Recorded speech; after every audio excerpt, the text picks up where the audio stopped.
Welcome to the Binge. No sponsored mattress ads, no upbeat, hey guys, energy to grease the wheels of your morning commute. Just a deep dive into the stuff that stays stuck in your teeth while the world burns. We're here because reality is a fever dream of logistics and lies, and sometimes you just need to stare at one weird thing until it starts staring back with predatory intent. Tonight, the humble, terrifying, and profoundly doomed logistics of the modern banana. It's the Binge Podcast where everything's a blast. It's the Binge Podcast. Come join us fast. Look at a banana. Seriously, go into your kitchen and look at that yellow curve resting on the counter like a loaded pistol. It's a miracle of ergonomic design. It fits the human hand with a precision that borders on the erotic. It comes in its own biodegradable, tamper-evident wrapper. It's got that convenient pull tab at the top. Though, if you're a primate, you know to pinch the back nub at the bottom and unzip it like a cheap suit. But here's the kicker. The fundamental lie of the produce aisle: the banana is a ghost. Every single yellow curve you've ever shoved into your face, every one in every cereal bowl from Des Moines to Dubai, is a genetic clone, a photocopy of a photocopy.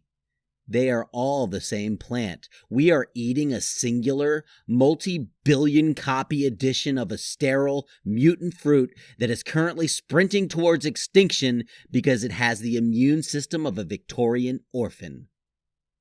We used to have a real fruit. Let's call him the Old King. By all accounts, he was the Ferrari of the jungle. He tasted like a technicolor dream of tropical paradise. He smelled so potent, he could mask the scent of a rotting corpse in a heat wave, and his skin was as tough as a biker's leather jacket. You could just toss a bunch of these into a steamer trunk, kick it down a flight of stairs, and they'd arrive in New York looking like they belonged in a Dutch still life painting. Then came the rot, a soil-borne fungus that acted like a microscopic scorched earth policy. This wasn't just a blight. It was a vascular hijacking. It throttles the plant from the inside out, then lingers in the dirt for 30 years like a bitter ex-lover waiting for the next victim. By the 1950s, the Old King was effectively dead. The industry didn't mourn, they panicked. They scrambled to find a replacement and landed on the current model.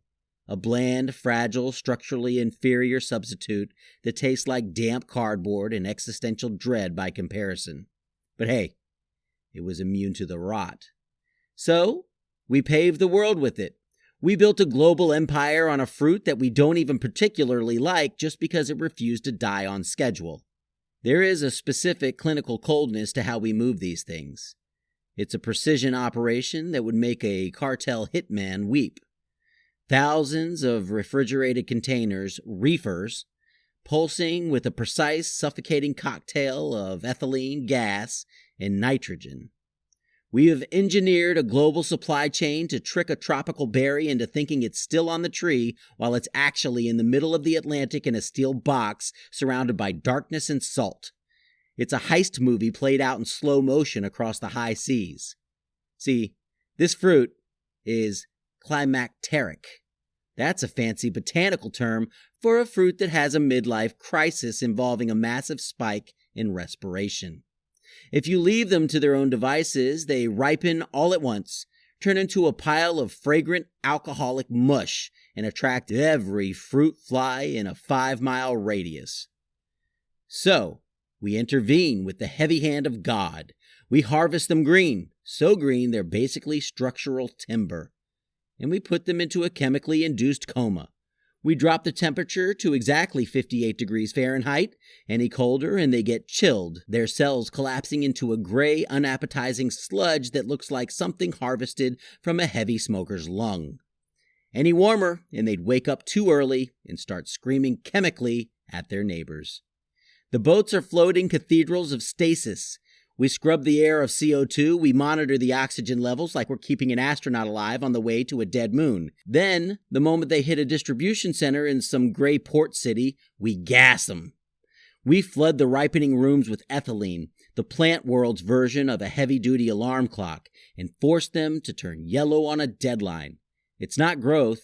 It's a controlled demolition of chlorophyll. It's a botanical lie told in a windowless room. You can't talk about this yellow bastard without talking about the bodies buried under the plantations. We're talking about the original puppet states, a term we now use to sell high-end khakis to people who think organic is a personality trait.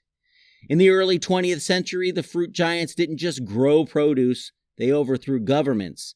They were the original corporate mercenaries. They built railroads that led to nowhere but their own docks. They owned the postal services, the radio stations, and the politicians' souls. In 1928, in Colombia, the workers had the audacity to ask for things like rest on Sundays and medical care. The response? The local army set up machine guns on the rooftops around the town square and opened fire. We don't even know how many died, hundreds, maybe thousands, because the bodies were shoveled onto trains and dumped into the sea like spoiled produce. All so your great-grandparents could have a cheap snack while reading the funnies. The fruit isn't just a snack, it's a monument to the fact that humans will commit war crimes for the sake of a convenient breakfast. The real joke? The cosmic punchline that makes the universe laugh in the dark? The rot is back. A new strain is currently chewing its way through the current clones. It's a slow-motion car crash involving billions of dollars in the world's most popular snack. Because every plant is a clone, there's no genetic outlier. If one gets sick, they all get sick. It's a biological domino effect. We are currently spending millions trying to gene-edit a fruit that won't melt, or searching for some obscure wild variety in a jungle that tastes like a used gym sock but can survive the fungus. We are desperate to save a fruit that we only chose because the last one we liked died out for the exact same reason. It's the definition of insanity, repeating the same mistake and expecting the fungus to play fair this time. We've turned the planet into a giant yellow kick-me sign. The irony is that we treat this thing as the most disposable object on the planet. We use it as a prop for slapstick comedy, the classic slip-on-a-peel bit that has its roots in the 19th century when the streets were so littered with rotting skins that they were a genuine public safety hazard.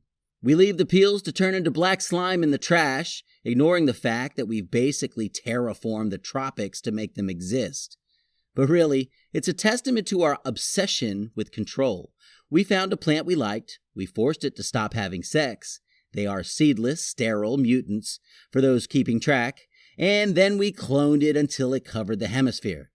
We created a system so fragile that a single spore on a worker's boot can bring down a multi-billion-dollar industry. It's brilliant. It's a goddamn tragedy. It's breakfast. And the next time you see the perfect bunch of yellow fruit at the store, just remember, you're looking at a dying dynasty.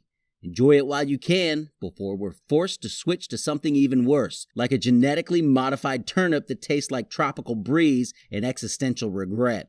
Well, that's the show. Go look at your fruit bowl and try not to feel the impending doom of the botanical apocalypse, or don't. Just eat the damn thing before it turns brown and the fruit flies start their own tiny buzzing civilization on your counter. This has been The Binge. See you when the cravings hit again.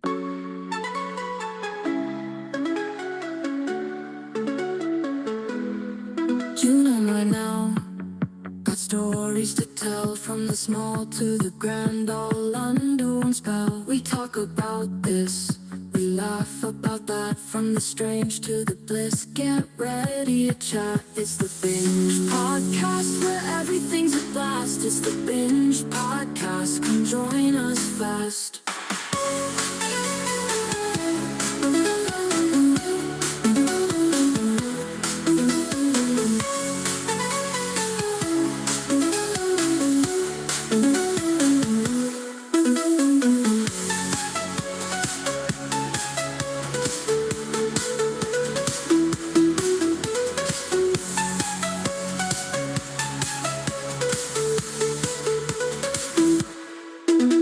Right now, got stories to tell, from the small to the grand, all under one spell. We talk about this, We laugh about that, from the strange to the bliss. Get ready to chat. It's the Binge Podcast, where everything's a blast. It's the Binge Podcast, come join us fast.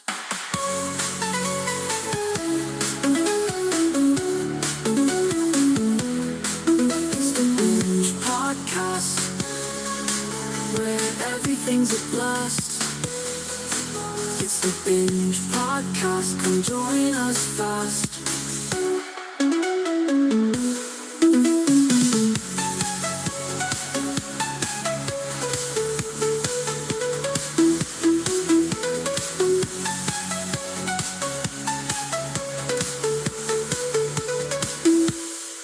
Tune in right now, stories to tell, from the small to the grand, all under one spell. We talk about this, we laugh about that, from the strange to the bliss. Get ready to chat. It's the Binge Podcast, where everything's a blast. It's the Binge Podcast, come join us fast.